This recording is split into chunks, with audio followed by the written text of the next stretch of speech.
Today, we're diving into a powerful story about two craftsmen, a royal competition, and what happens when professional rivalry turns into something much, much darker. This is a potter's tale, a real struggle between light and shadow. This one line, spoken by our main character's wife, just hits you, right? It sets the stage perfectly. See, this story isn't just about making pottery or winning a contest. It's about sheer survival. For the potter Burju and his family, the stakes are unbelievably high. Every single pot that cracks, every piece that doesn't sell, means another holiday spent in the dark, literally. All right, so let's set the scene. We're in the village of Ratngar. Diwali, the Festival of Lights, is just around the corner, a time that's supposed to be full of celebration. But for one family, there's just this growing sense of dread, and it's pushing them into a really desperate spot. So at the center of all this, we've got Burju. Here's the thing. Everyone agrees he's a master at what he does. The village chief, his neighbors, everyone. His designs are gorgeous. His skill is second to none. But there's this really bizarre problem.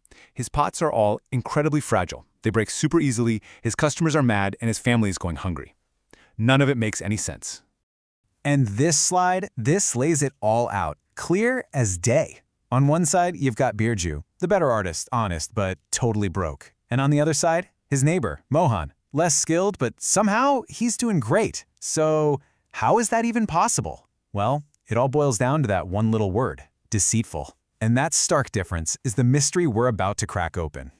You know, it turns out Burju's problem isn't just bad luck. And it's definitely not a lack of skill. No, it's a cold, calculated campaign of jealousy run by the very man he thinks is his friend. A campaign designed to undermine the one thing his craft is built on, trust. And here it is, straight from the source. This is what Mohan confesses to his wife. This isn't just about business for him. It's deeply, deeply personal. He knows Burju is more talented, and that knowledge creates an envy so toxic that he just can't stand the thought of Burju succeeding.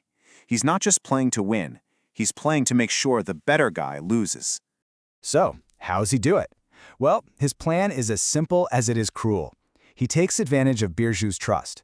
He'll tell Burju about these places to get clay, saying it's the best stuff around, all the while knowing it's junk that'll make the pots fall apart. And meanwhile, he's secretly off somewhere else, digging up top-quality clay for himself. It's a devastatingly effective trick. And just when you think things couldn't get more intense, bam! The king announces a contest. And the stakes just went through the roof. We're not talking about a small profit anymore. The winner gets a reward so huge they'll be set for life. And of course, who gets chosen to represent the village? Burju and Mohan. Their secret rivalry is about to become very, very public. But you know, in the middle of all this chaos, there's one person who's not buying it. Burju's wife, Gauri. She asks him this really simple but totally powerful question. Why do you always trust Mohan? Why don't you just go find your own clay? And that right there, that's the first seed of doubt.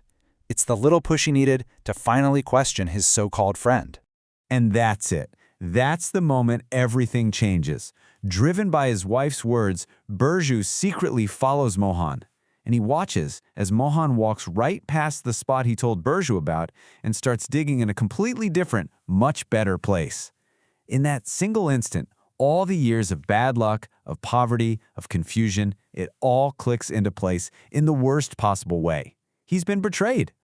Okay, so the secret's out. And what happens next? Well, things get a whole lot worse before they get better.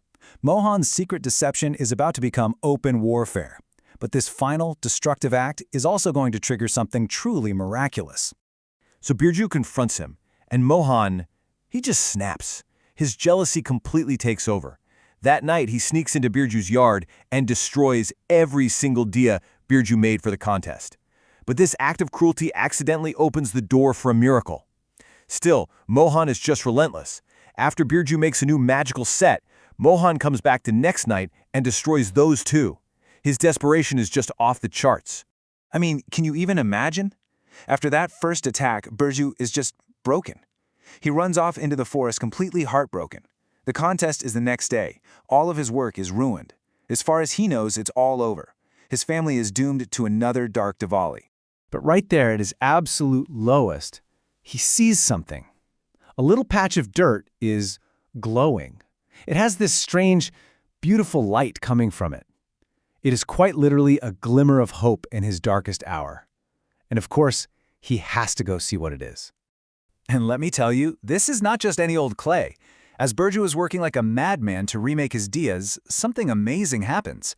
The lamps seem to be multiplying all by themselves, and they are more beautiful and stronger than anything he has ever created. It's like the universe itself is stepping in to reward his honest heart against all this malice. All right, this is it, the final showdown. We're at the royal palace for the contest. This is where all of Mohan's lies are finally going to come into the light, and where Birju's character is going to face its ultimate test.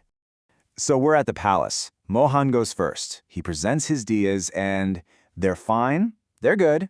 But then Birju comes up. And the difference is staggering. It's not even close. Birju's diyas aren't just good, they're exceptional. They seem to glow with their own inner light. The quality just speaks for itself. The king is just about to call it for Birju when suddenly something totally unbelievable happens. One of Birju's diyas starts shining incredibly brightly, and out of the light steps a beautiful woman. It's the forest goddess herself. The entire room is just stunned into total silence. The truth is about to come out in a way nobody can deny. And the goddess, she doesn't hold back. She lays out the whole ugly truth for the king and everyone to hear. She explains how for years Mohan has been tricking Birju, trying to destroy his business. She reveals that he smashed the diyas to rig the contest, and that she herself gave Birju the magical clay to help an honest man. There's nowhere left for Mohan to hide. The goddess is furious, ready to punish Mohan right then and there. But then Birju does something absolutely incredible. He throws himself at her feet and begs her to show mercy. Mercy for the very man who tried to ruin his life. He's thinking about Mohan's family. He chooses compassion over revenge. It just shows you the true depth of his character. So what's the fallout from all this? Well, it's swift and it's just. The goddess is so moved by Birju's kindness that she spares Mohan's life, but he's banished from the palace in shame. The king, blown away by everything, gives Birju the massive reward he promised. And the best part? Birju and his family finally get to celebrate a Diwali that's filled with brilliant, happy light. And Birju's final words here, they just say it all, don't they? This wasn't just about winning a contest. It was about honesty and sheer grit, winning out over jealousy and lies. The light wasn't just in his lamps, it was in him all along. And that really brings us to the big question, doesn't it? In a competitive world, what's the real cost of being deceitful? Sure, Mohan lost his reputation and his honor, but the damage from deceit goes so much deeper. It destroys trust, it cheapens real skill, and it can poison a whole community. Birju's story really makes you think that integrity isn't just some nice idea. It's the foundation that everything of true value is built on. What happens when that foundation cracks?